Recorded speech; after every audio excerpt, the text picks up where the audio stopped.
Unit 6 last ടോപ്പിക്കാണ് education after the formation of modern Kerala, KER, Kerala education rules, development experience and curricular shift after the 1990s.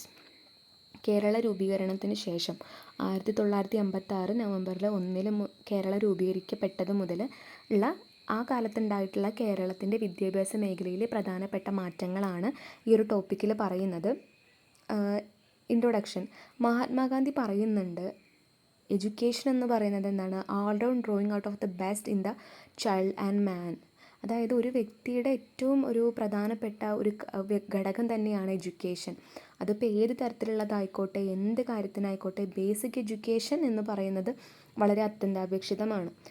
ഇന്ത്യയിലെ മറ്റ് സംസ്ഥാനങ്ങളിൽ എടുത്തു നോക്കുമ്പോൾ കേരളം എന്ന് പറയുന്നത് എപ്പോഴും വിദ്യാഭ്യാസ മേഖലയിൽ മുൻപന്തിയിലാണ്. ഹൈ ലിറ്ററസി റേറ്റ്, പിന്നെ അതുപോലെ തന്നെ മെച്ചപ്പെട്ട ഒരുപാട് വിദ്യാഭ്യാസ സ്ഥാപനങ്ങളൊക്കെ ഉള്ളത് കേരളത്തിലാണ്. അപ്പോൾ അങ്ങനെയുള്ള ആ ഒരു കേരളത്തിൽ എങ്ങനെയാണ് ഈ ഒരു ഇത്തരത്തിലുള്ള രീതിയിലേക്ക് എത്തിയത്, എന്തൊക്കെ മാറ്റങ്ങളിലൂടെയാണ് എന്നുള്ളതിൻ്റെ ഒരു ഏറ്റവും പ്രധാനപ്പെട്ട കാര്യങ്ങളാണ് ഇവിടെ പറയുന്നത്.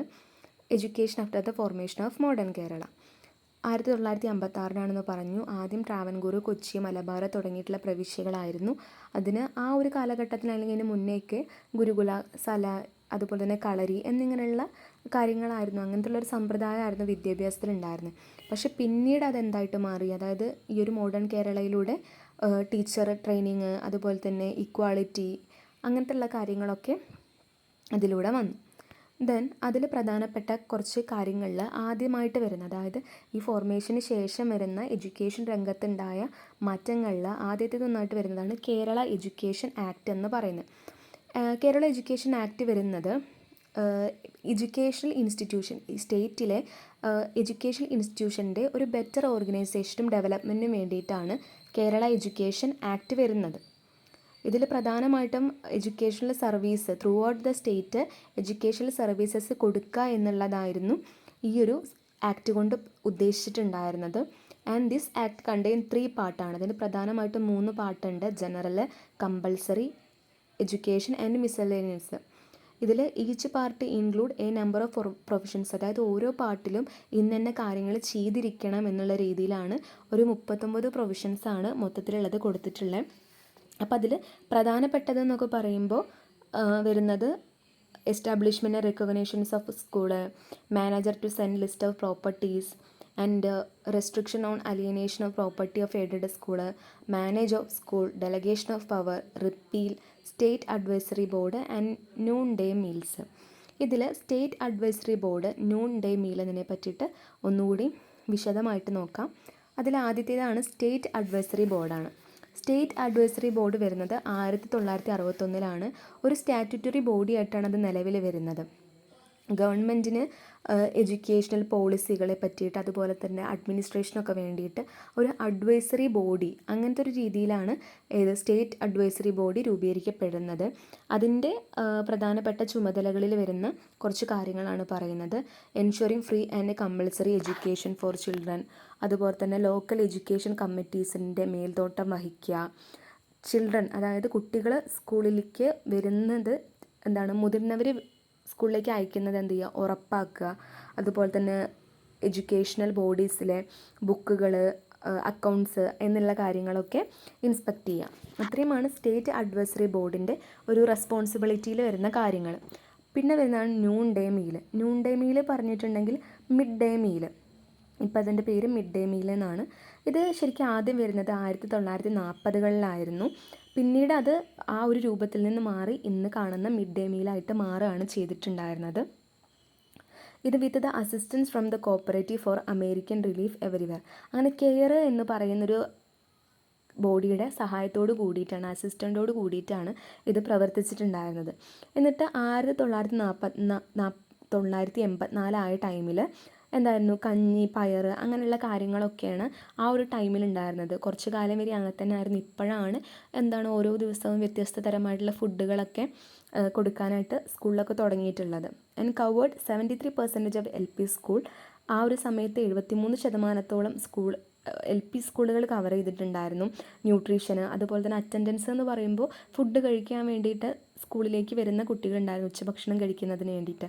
അങ്ങനെ അറ്റൻഡൻസ് കൂടി, അതുപോലെ റിട്ടൻഷനൊക്കെ കൂടി റിട്ടൻഷൻ എന്നുള്ളതാണ് പറയുന്നത്. Then continuous today with children receiving A variety of delicious meal daily. നമ്മൾ പറഞ്ഞു വെറൈറ്റി ആയിട്ടുള്ള ഫുഡാണ് ഇപ്പോൾ ഡെയിലി കുട്ടികൾക്ക് സ്കൂളിലൊക്കെ ലഭിച്ചുകൊണ്ടിരിക്കുന്നത്. ദെൻ അതാണ് മിഡ് ഡേ മീലിനെ കുറിച്ച് പറയാനുള്ളത്. പിന്നെ അതുപോലെ അതിൽ വരുന്ന രണ്ടാമത്തെ പ്രധാനപ്പെട്ടൊരു റിഫോമിൽ വരുന്നൊരു കാര്യമാണ് കേരള എഡ്യൂക്കേഷൻ റൂൾസ് എന്ന് പറയുന്നത്. ഇത് വരുന്നത് 1959 ഈ റൂള് വരുന്നത് 1957 കേരള എഡ്യൂക്കേഷൻ ബില്ലിൻ്റെ ഒരു ഔട്ട്കം എന്നുള്ള രീതിയിലാണ് കേരള എഡ്യൂക്കേഷൻ റൂള് വരുന്നത്. ഓക്കെ, അപ്പോൾ ആ ഒരു റൂളിൽ പ്രധാനമായിട്ടും പറയുന്നത് പ്രൈവറ്റ് സ്കൂളുകളിലുള്ള കറപ്ഷൻ, അതായത് ടീച്ചർമാരെ അപ്പോയിൻ്റ് ചെയ്യുന്നതിലുള്ള അഴിമതി, അതുപോലെ തന്നെ അഡ്മിഷന് എന്നിവയെല്ലാം നിർത്തലാക്കുന്നതിന് വേണ്ടിയിട്ടാണ് പ്രധാനമായിട്ടും ഈ റൂളായിട്ട് ഇത് വന്നിട്ടുള്ളത്. അത് നമ്മൾ പറഞ്ഞു കേരള എഡ്യൂക്കേഷൻ ബില്ലിൻ്റെ ഒരു ഔട്ട്കം ആയിരുന്നു 1957 ഒരു ജോസഫ് മുണ്ടശ്ശേരി, അന്നത്തെ എഡ്യൂക്കേഷൻ മിനിസ്റ്റർ ആയിട്ടുള്ള ജോസഫ് മുണ്ടശ്ശേരി അവതരിപ്പിച്ച എഡ്യൂക്കേഷൻ ബില്ലിൻ്റെ ഒരു ഔട്ട്കം ആയിരുന്നു ഈ എഡ്യൂക്കേഷൻ റൂൾസ് എന്ന് പറയുന്നത്. Malpractices in the private school എന്നുള്ളതാണ് പറയുന്നത്. ഇനി ഇതിൽ കുറച്ച് മേജർ പ്രൊവിഷൻസ് ഉണ്ട്, അതായത് ഇതിൽ കുറച്ച് കാര്യങ്ങൾ ഒരു നടപ്പിലാക്കിയിരിക്കണം എന്നുള്ള രീതിയിൽ പറയുന്ന കുറച്ച് കാര്യങ്ങളുണ്ട്. അതിലാദ്യത്തെയാണ് government by regulate all stages of education in government and private school. Government ആയിരിക്കണം എല്ലാ തരത്തിലുള്ള റെഗുലേഷനും നടത്തേണ്ടത്. അതുപോലെ തന്നെ salary of all teachers and non teaching staff in aided school paid directly by government ആയിരിക്കണം അവർക്കുള്ള സാലറി ഒക്കെ നൽകേണ്ടത്. പിന്നെ അതുപോലെ private school managers hire teachers only from PSC approved list ആയിരിക്കണം. Service conditions of the aided school teachers are same as government teacher. പ്രധാനമായിട്ടും private സ്കൂളിലുള്ള ഒരു മാൽ practice അല്ലെങ്കിൽ കറപ്ഷൻ എന്നുള്ള കാര്യങ്ങളൊക്കെ നിർത്തലാക്കുക എന്നതായിരുന്നു ഈ കേരള എഡ്യൂക്കേഷൻ റൂൾസിൻ്റെ പ്രധാനപ്പെട്ട ലക്ഷ്യം എന്ന് പറയുന്നത്. ദെൻ നെക്സ്റ്റ് വരുന്നതാണ് പ്രൈവറ്റ് സെക്കൻഡറി സ്കൂൾ സ്കീമാണ്. അത് വരുന്നത് 1951 ഇവിടെ ടീച്ചേഴ്സിൻ്റെ അതുതന്നെയാണ് primed to improve the service conditions of the private school ടീച്ചേഴ്സിൻ്റെ ആ ഒരു സർവീസ് കണ്ടീഷൻസ് പ്രൊമോട്ട് ചെയ്യുന്നതിന് വേണ്ടിയിട്ടാണ് പ്രൈവറ്റ് സെക്കൻഡറി സ്കൂൾ സ്കീം വന്നിട്ടുണ്ടായിരുന്നത്. Fee collection, maintenance, proper management എന്നിവയെല്ലാം റെഗുലേറ്റ് ചെയ്ത് കൊണ്ടുപോകുക എന്നുള്ളതായിരുന്നു ഈ ഒരു സ്കീം കൊണ്ട് ഉദ്ദേശിച്ചിട്ടുണ്ടായിരുന്നത്. Then introduced government grants and accountability bringing private schools under supervision. മൂന്നാമത്തെ ആയിരുന്നു അപ്പോൾ private secondary school scheme. Then fourth വണ്ണായിട്ട് പറയുന്നതാണ് അബോളിഷൻ ഓഫ് ഫീ ഇല്ലാണ്ടാക്കുക എന്നുള്ളതാണ്. കാരണം ആ ഒരു ടൈമിലുണ്ടായിരുന്ന ഏറ്റവും വലിയൊരു മേജർ പോളിസി ഇനീഷ്യേറ്റീവ് ആയിരുന്നു അബോളിഷൻ ഓഫ് ഫീസ് എന്ന് പറയുന്നത്. അത് കേരളത്തിൻ്റെ വിദ്യാഭ്യാസ മേഖലയിൽ വലിയൊരു വളർച്ച ഉണ്ടാക്കാനായിട്ട് ഈ ഫീ അബോളിഷന് വേണ്ടിയിട്ട് സാധിച്ചിട്ടുണ്ട് എന്നുള്ളതാണ് പറയുന്നത്. അപ്പോൾ നമുക്കറിയാം, ഇപ്പോൾ ഒരു +2 തലത്തിലൊക്കെ ആണെങ്കിൽ ഗവൺമെൻറ് ആയിക്കോട്ടെ എയ്ഡഡ് ആയിക്കോട്ടെ ഫീ എന്ന് പറയുന്നത് ഇല്ല, കംപ്ലീറ്റ്ലി ഫ്രീ ആണ് കുട്ടികൾ പഠിക്കുന്നത്. അതാണ് school fees abolished gradually. 1955 primary സെക്ടറിനെ ഒഴിവാക്കി. പിന്നെ 55-56 അതായത് മിഡിൽ ക്ലാസ്സിനെ ഒഴിവാക്കി. അതായത് ഇപ്പോൾ ഒരു 5, 6, 7, 8 അങ്ങനത്തെ വരെയുള്ള, പിന്നെ ഹൈസ്കൂളിനെ ഒഴിവാക്കി. അങ്ങനെ ഈ ഇത്തരത്തിലുള്ള ഫീ അബോളിഷ് ചെയ്തപ്പോൾ എന്ത് ചെയ്തു, ഒരുപാട് കുട്ടികൾക്ക് പഠിക്കാനായിട്ട് പറ്റി, അല്ലെങ്കിൽ ഫീയുടെ ഒരു കാരണം കൊണ്ടൊക്കെ പിന്നാക്കം നിന്ന കുട്ടികളൊക്കെ പഠിക്കാനായിട്ട് തുടങ്ങി. അത് അഡ്മിഷനിലും അതുപോലെ തന്നെ വളരെയധികം എണ്ണം കൂടുതലുണ്ടാക്കി. പിന്നെ കുട്ടികൾ ഡ്രോപ്പ് ഔട്ട് ചെയ്ത് പോകുന്നതും തടയാനായിട്ട് സാധിച്ചു. അതാണ് abolition of fees. Then fifth വണ്ണായിട്ട് പറയുന്നതാണ് educational effort to reduce regional disparities. ഈ ഒരു റീജിയണൽ ഡിസ്പാരിറ്റി എന്ന് പറയുമ്പോൾ അതായത് ഈ ഒരു കേരള രൂപീകരണത്തിൻ്റെ സമയത്തൊക്കെ കൂടുതലായിട്ടും ട്രാവൻകൂർ, കൊച്ചിൻ, മലബാർ തുടങ്ങിയിട്ടുള്ളിടത്തൊക്കെ ഇങ്ങനൊരു റീജിയണൽ ഡിസ്പാരിറ്റീസ് നിലനിന്നിട്ടുണ്ടായിരുന്നു. അതുകൊണ്ട് തന്നെ മലബാറായിരുന്നു ആ ഒരു കാലഘട്ടത്തിൽ കുറച്ചുകൂടി ബാക്ക്വേർഡ് ആയിട്ടുള്ളൊരു കമ്മ്യൂണിറ്റി ആയിട്ട് പറയുന്നത്. അതിപ്പോൾ എഡ്യൂക്കേഷനിലായിക്കോട്ടെ എക്കണോമിക്കലായിക്കോട്ടെ. അപ്പോൾ അങ്ങനെ ഇതിലേക്കുള്ളവരെ മുന്നോട്ട് കൊണ്ടുവരുന്നതിന് വേണ്ടിയിട്ടാണ് ഗവൺമെൻറ് പുതിയ സ്കൂളുകൾ, then upgraded existing ones and allocated special funds five year പ്ലാനിലൂടെയൊക്കെ സ്പെഷ്യൽ ഫണ്ട്സൊക്കെ കൊടുത്തിട്ട് എന്ത് ചെയ്തു, ഇത്തരത്തിൽ ബാക്ക്വേർഡ് കമ്മ്യൂണിറ്റീസിനെ മുന്നിലേക്ക് കൊണ്ടുവന്നു. അത് റീജിയണൽ ഗ്യാപ്പൊക്കെ കുറയ്ക്കാനായിട്ട് സഹായിച്ചു. അതാണ് educational efforts to reduce regional disparities. Then next വണ്ണായിട്ട് പറയണതാണ് special educational efforts for backward communities ആണ്. ബാക്ക്വേർഡ് എന്ന് പറയുമ്പോൾ നമുക്കറിയാം ഏതൊക്കെയാണ്, കുറച്ച് കമ്മ്യൂണിറ്റികളുണ്ട്. അപ്പോൾ ആ കമ്മ്യൂണിറ്റികളുടെ ഒരു ബുദ്ധിമുട്ടൊക്കെ മനസ്സിലാക്കിയിട്ടാണ് അവർക്ക് free supply of clothes, slates, books അങ്ങനെയുള്ള കാര്യങ്ങളൊക്കെ കൊടുക്കാനായിട്ട് തുടങ്ങിയിട്ടുണ്ടായിരുന്നു. അതുപോലെ തന്നെ 1956 ഈ എഡ്യൂക്കേഷണലി ബാക്ക്വേർഡ് ആയിട്ടുള്ള കമ്മ്യൂണിറ്റികളിൽ നിന്നും സ്ത്രീകൾക്ക് പ്രവേശനം അല്ലെങ്കിൽ സ്ത്രീകളെ എഡ്യൂക്കേഷനിലേക്ക് കൊണ്ടുവരാൻ വേണ്ടിയിട്ട് ഒരുപാട് വേരിയസ് മെഷേഴ്സ് നടന്നിട്ടുണ്ടായിരുന്നു. അതിൽ വന്നതായിരുന്നു 35 post for primary education extend offices created in 7 backward district. അതായിരുന്നു അന്നത്തെ ഒരു കാലഘട്ടത്തിൽ സ്ത്രീകളുടെ മുന്നേറ്റത്തിന് വേണ്ടിയുള്ള ചെയ്തിട്ടുള്ള കാര്യങ്ങളാണ്. And it's promoted female enrolment, reduces drop out rates and improved girls attendance in schools. അതാണ് special educational efforts for backward communities.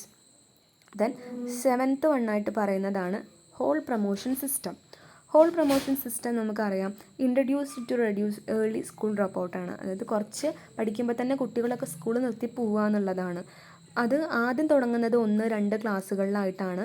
പിന്നീട് അത് എല്ലാ ക്ലാസ്സുകളിലേക്കും നടപ്പിലാക്കി എന്നുള്ളതാണ്. ഇപ്പോൾ ഈ അടുത്തായിരുന്നു 2024 പക്ഷേ അത് മാറിയിട്ടുണ്ടായിരുന്നത് 2024 അത് മാറിയിട്ടുണ്ടായിരുന്നത്. കാരണം 30% പാസ് മാർക്ക് ഉണ്ടെങ്കിൽ മാത്രമേയാണ് കുട്ടികൾ എന്ത് ചെയ്യുള്ളൂ, ഇങ്ങനെ മാറ്റാനായിട്ട്, അതായത് അവരെ പാസ്സായിട്ടും പുതിയ ക്ലാസ്സിലേക്ക് പോകാൻ പറ്റൂ എന്നുള്ളൊരു സിസ്റ്റം ഇപ്പോൾ മാറി വന്നിട്ടുണ്ടായിരുന്നു. എല്ലാവരെയും ജയിപ്പിച്ച് വിടില്ല എന്നുള്ളതാണ് പറയുന്നത്. 2024 അത് ടൈപ്പിംഗ് മിസ്റ്റേക്കാണ് 2014 എന്നുള്ളത്. ഓക്കെ, ഇനി 8th വണ്ണെന്ന് പറയുമ്പോൾ അത് ആലോചിച്ചാൽ മതി. കാരണം എല്ലാവരെയും പാസ്സാക്കി വിടുക എന്നുള്ളൊരു സിസ്റ്റമായിരുന്നു ഇത്രയും കാലം, ഹോൾ പ്രൊമോഷൻ സിസ്റ്റം. അതാണ് അതിൽ വരുന്നത്. പക്ഷെ ഇപ്പോൾ അത് മാറിയിട്ടുണ്ട്, അതിൻ്റെ മാറ്റം വന്നിട്ടുണ്ട്. ഇനി 8th വണ്ണായിട്ട് പറയുന്നതാണ് ട്രാവൽ കൺസെഷനാണ്. സോ ട്രാവൽ കൺസെഷൻ അറിയാം, നമുക്ക് സ്റ്റുഡൻസിന് എല്ലാവർക്കും കൺസെഷൻ ലഭിക്കുന്നുണ്ട് വിദ്യാർത്ഥികളുടെ ആവശ്യങ്ങൾക്ക് വേണ്ടിയിട്ട്, അല്ലെങ്കിൽ വിദ്യാർത്ഥികളുടെ അവർക്ക് ഒരു സേഫ് ട്രാവൽ, ഈസി ട്രാവൽ എന്നുള്ള ലക്ഷ്യത്തോട് കൂടിയിട്ട് 1950കളിലാണ് ഒരു ട്രാവൽ കൺസെഷൻ വരുന്നത്.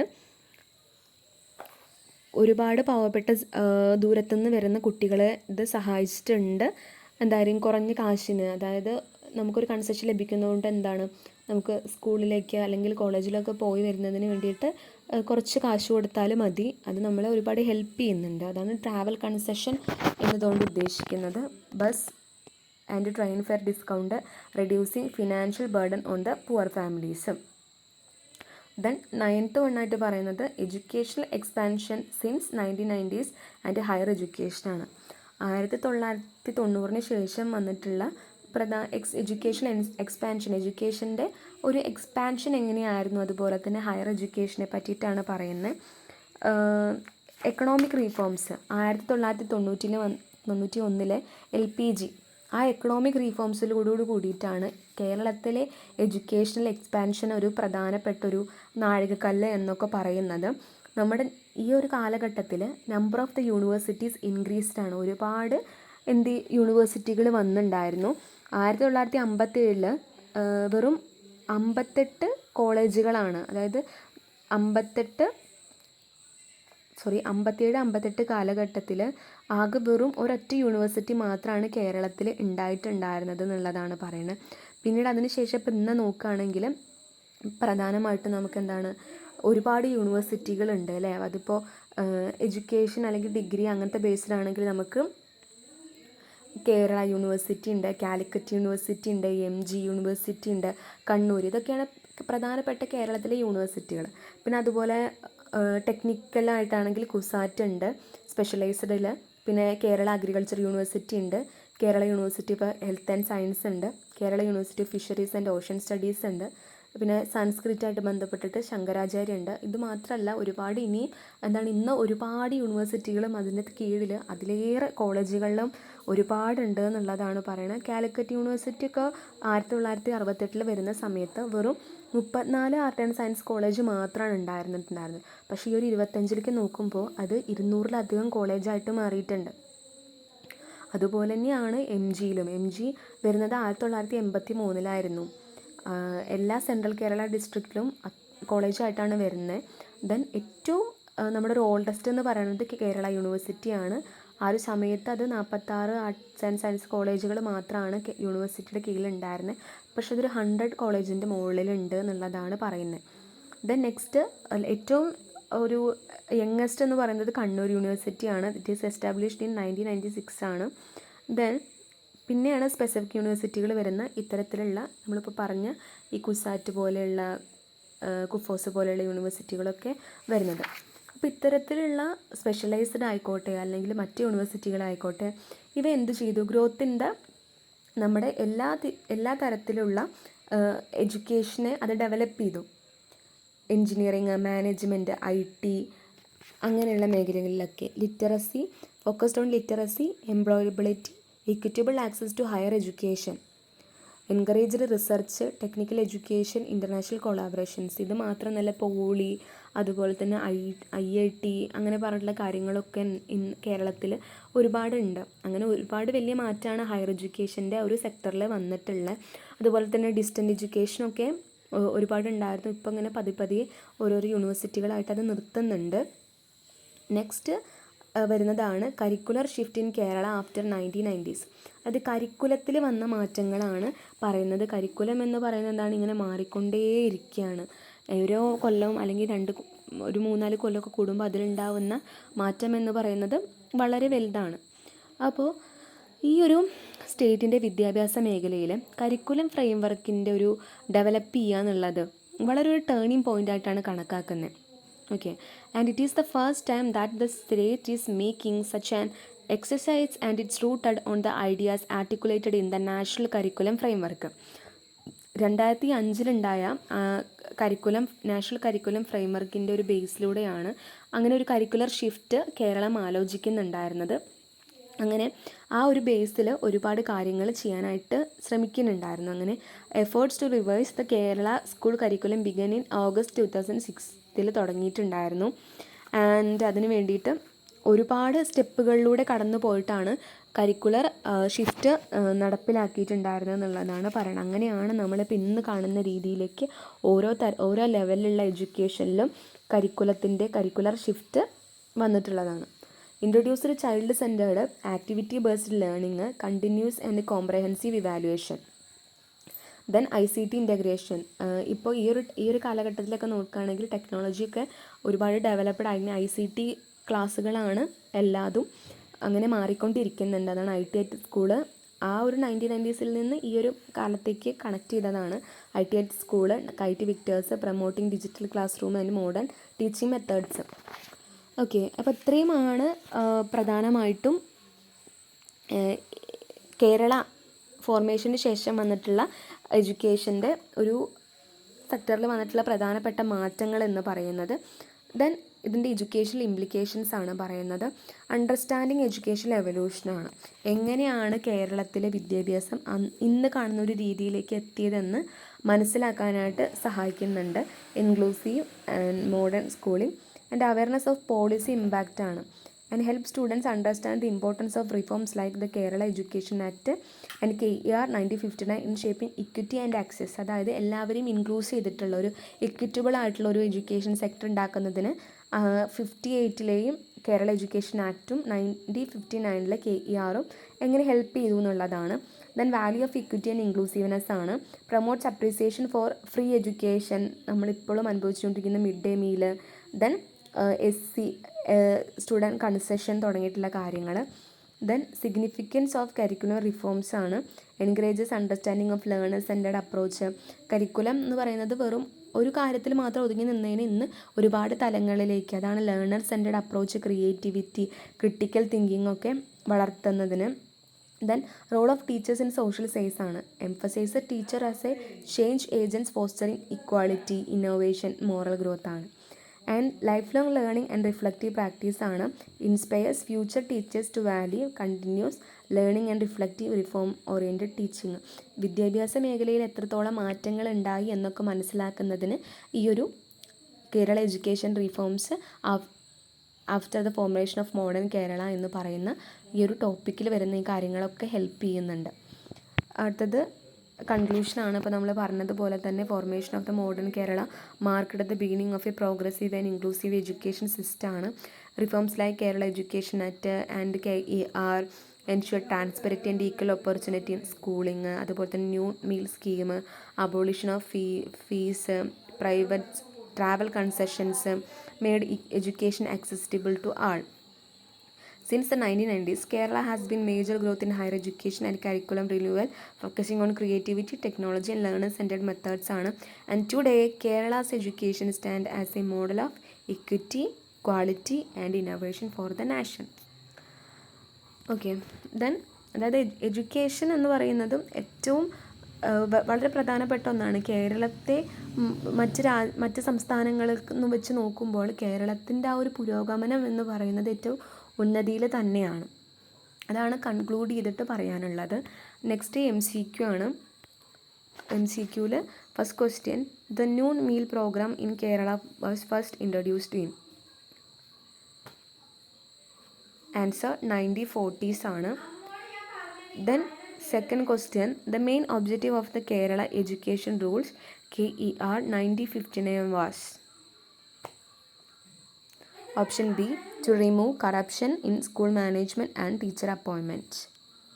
The third question, the Kerala Education Bill was introduced in 1957 by. Option B, Professor Joseph Mundasheri.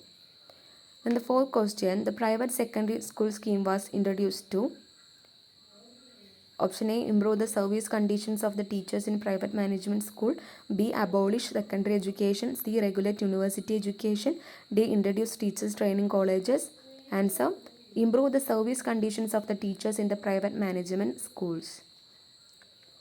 Then, which of the following was introduced to reduce dropout rates in the primary school?